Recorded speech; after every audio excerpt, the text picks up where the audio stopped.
À Botaï, il est raconté au début de la paracha que Yosef Hatzadik rapportait à son papa, comme ça dit Rashi au nom du Midrash, tous les comportements de ses frères, les enfants de Léa. Il lui disait, papa, tu sais, ils sont en train de dire à leurs demi-frères, les enfants des servantes, qui sont des esclaves. Ils sont en train de dire, en train de manger de la viande avant abattage rituel. Ils sont en train, j'ai des rumeurs aussi, je crois qu'ils ont des liaisons interdites. Et c'est marqué dans le Midrash que Yosef a été puni, mida keleked mida, mesure pour mesure. Le fait qu'il leur a dit qu'ils ont dit qu'ils ont des esclaves, ils ont nommé esclaves, il a été vendu lui-même comme esclave en Égypte. Le fait qu'ils aient soupçonné qu'ils ont mangé Evermina Aïe, qu'ils ont mangé de la viande sans être abattus auparavant, ils ont enlevé un membre de la bête vivante, ses frères, ils ont au contraire égorgé la chèvre avant d'utiliser son sang pour tremper sa tunique, comme pour dire tu te trompes, nous même au moment où on est en train de te vendre, on est quand même scrupuleux de faire la shahita avant. Et troisièmement et dernièrement, puisqu'il a fait courir des rumeurs sur ses frères, qu'ils ont eu des liaisons interdites, la femme de Potiphar est venue s'occuper de lui, entre guillemets, l'a séduit, l'a embêté, l'a talonné, on sait très bien ce qui s'est passé en fin de compte. Mais la question se pose, en quoi dans cette troisième cas de figure, il y a mesure pour mesure? Yosef, en fin de compte, il a été victorieux, il a surmonté de façon extraordinaire cette épreuve, c'est pour ça qu'il s'appelle tzaddik. Comme c'est dit le Zohar Kadosh, qu'un tzaddik, c'est cause qu'il est shomer midata yesod, et donc il est shomer le brit kodesh, et toutes les alliances interdites, etc., il est sanctifié. Et réponse, la mesure pour mesure est vis-à-vis des rumeurs. N'oublions pas que pendant 9 ans, la femme de Potiphar, Zolecha, a fait du lachon hara sur Yosef. Imaginez-vous toutes les news d'Égypte étaient toute la journée sur Yosef. L'hébreu qui est venu, qui a tenté, pendant 9 ans. Jusqu'à que la Torah raconte, et Rashi ramène au Midrash, Ahara Devarim Ha'el, après ces propos-là, qu'est-ce qui s'est passé? Il y a eu toute l'histoire avec le ministre de la boulangerie qui a cassé la dent de Pharaon en oubliant une pierre dans le pain, et le ministre des boissons qui a oublié une mouche, etc. C'était en fait pour changer de sujet.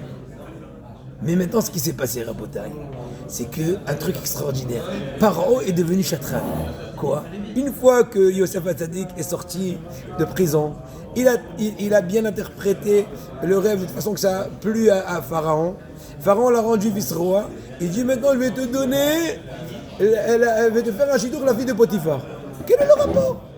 Un vice-roi est obligé d'être marié par le roi et se choisir à sa guise. Non, vous n'avez pas compris. Le fait que Yosef est remonté dans la scène politique, ça a fait éveiller à nouveau, encore une fois, les rumeurs. Voyez-vous, le fameux hébreu qui a été culpabilisé et emprisonné pendant tant et tant d'années, il a réussi quand même. Non, Pharaon, il a dit, toi, Potiphar, qui a porté plainte, qui l'a fait rentrer en prison, pour des rumeurs qui sont fausses en fait, tu vas donner ta fille au Sénat en femme à ce vice-roi pour prouver que c'était faux, parce que tu l'aurais jamais fait si c'était vrai. Entre parenthèses, extraordinaire à Botaï. Et donc maintenant on comprend très bien Mida, rumeur pour rumeur. Il y a eu des rumeurs pour ses frères. Et ses frères, il y aura aussi des rumeurs de la femme de Potiphar. Maintenant, extraordinaire, regardez, faites attention.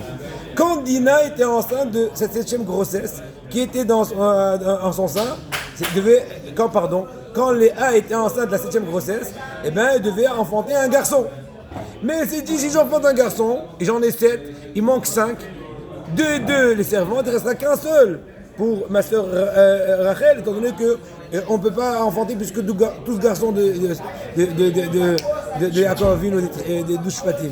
Elle a fait une fille-là, et Dina est devenue garçon. Et à l'inverse, Rachel, qui devait enfanter une fille, a enfanté Yosef, qui est devenu un garçon.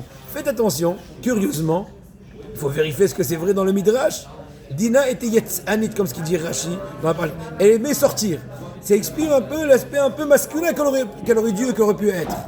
Et Yosef, On a parlé hier, il s'arrangeait un peu. Ça rappelle un peu l'aspect des filles. Bien sûr qu'il y a de la profondeur dans cela. Il ne faut pas comprendre des choses littérales. Mais regardez Ashgar Apatit, mais pour finir le cercle, regardez qu'en fin de compte, la fameuse Osnat, elle était adoptive chez Potiphar. C'était en fait la fille de Dina qui vient se marier avec son oncle Yosef. C'est pour en fait fermer le cercle et de l'interchange entre Rachel et Léa vis-à-vis du garçon et de la fille. Et Hachem, qu'on puisse tout le temps se délecter dans l'amour de la Torah et se donner corps et âme à faire la volonté d'Hachem et surtout avec joie.